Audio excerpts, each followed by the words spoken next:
मकर संक्रांति विस्तृत विवरण। मकर संक्रांति भारत का एक प्रमुख त्योहार है जो धार्मिक, खगोलीय और सांस्कृतिक महत्व रखता है। इस दिन को फसल कटाई, नई शुरुआत और सूर्य देवता की आराधना के लिए मनाया जाता है। इसे भारत के विभिन्न हिस्सों में अलग अलग नामों से जाना जाता है और इसके साथ कई पौराणिक कथाएं जुड़ी हुई हैं। खगोलीय महत्व का विस्तार। मकर संक्रांति के दिन सूर्य देव धनु राशि से निकलकर मकर राशि में प्रवेश करते हैं। सूर्य उत्तरायण, सूर्य के मकर राशि में प्रवेश के साथ ही उत्तरायण, उत्तर दिशा की ओमन की शुरुआत होती है। इसे शुभ माना जाता है क्योंकि उत्तरायण को देवताओं का दिन, देवयान कहा गया है। इस समय पृथ्वी पर ऊर्जा और सकारात्मकता बढ़ती है। दिन और रात का संतुलन। मकर संक्रांति के बाद दिन लंबे और रातें छोटी होने लगती है। यह सर्दी के मौसम के कम होने और गर्मी के आगमन का संकेत है। का भगवान विष्णु और असुरों की कथा। पुराणों के अनुसार भगवान विष्णु ने इस दिन असुरों का संहार करके उन्हें पृथ्वी पर बुराई फैलाने से रोका। उन्होंने असुरों के सिर काटकर मंदार पर्वत के नीचे दबा दिए। यह कथा इस दिन को बुराई पर अच्छाई की जीत के प्रतीक के रूप में स्थापित करती है। मकर संक्रांति का दिन देवताओं के विजयोत्सव के रूप में मनाया जाता है। भगवान सूर्य और शनि की कथा। सूर्य देव और उनके पुत्र शनि देव के बीच संबंध हमेशा तनावपूर्ण रहे। एक कथा के अनुसार जब सूर्य देव मकर राशि में प्रवेश करते हैं तो वह अपने पुत्र शनि से मिलने जाते हैं। ये दिन पिता और पुत्र के बीच मेल मिलाप का प्रतीक बन गया, इसलिए इसे पारिवारिक रिश्तों को मजबूत करने का दिन भी माना जाता है। गंगा का पृथ्वी पर अवतरण। कथाओं के अनुसार राजा भगीरथ ने अपने पूर्वजों की आत्मा को मुक्त करने के लिए कठोर तपस्या की। उनकी तपस्या से प्रसन्न होकर गंगा ने इसी दिन पृथ्वी पर अवतरण किया।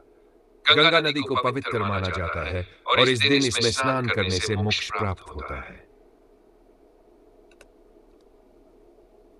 भीष्म पितामह ने मकर संक्रांति के दिन देह त्यागा था।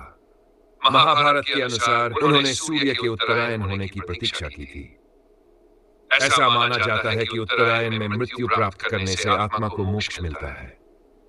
त्योहार की परंपराएं और रीति रिवाज। स्नान और दान।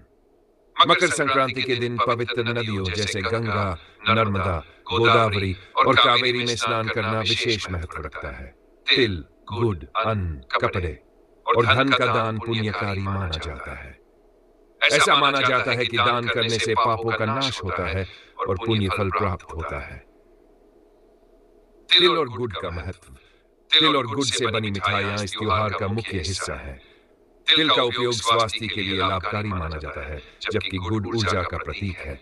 यह प्रेम, सौहार्द और मिठास को दर्शाता है। पतंगबाजी।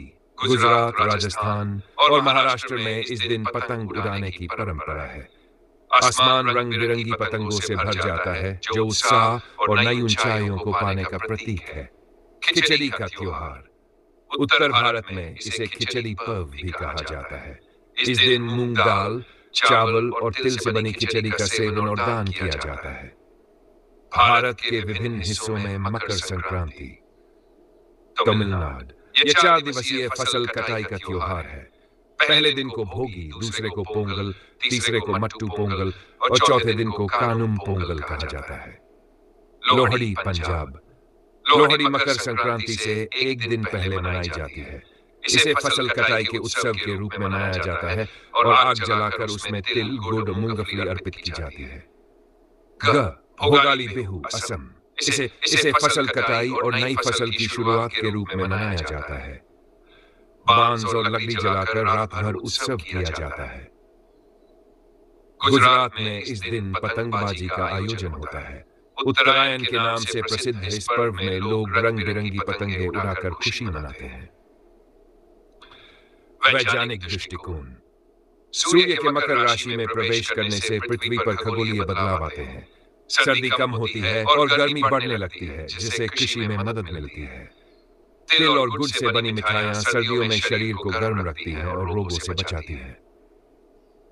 मकर संक्रांति के अन्य नाम। पोंगलू पंजाब, माघ बिहू असम, उत्तरायण गुजरात, संक्रांति कर्नाटक और आंध्र प्रदेश, सुकरात, निष्कर्ष, मकर संक्रांति केवल धार्मिक और सांस्कृतिक पर्व नहीं, बल्कि यह प्रकृति के साथ सामंजस्य और नई शुरुआत का प्रतीक है। ये त्योहार हमें सकारात्मकता, दान और प्रेम के माध्यम से समाज में शांति और सामंजस्य बनाए रखने की प्रेरणा देता है।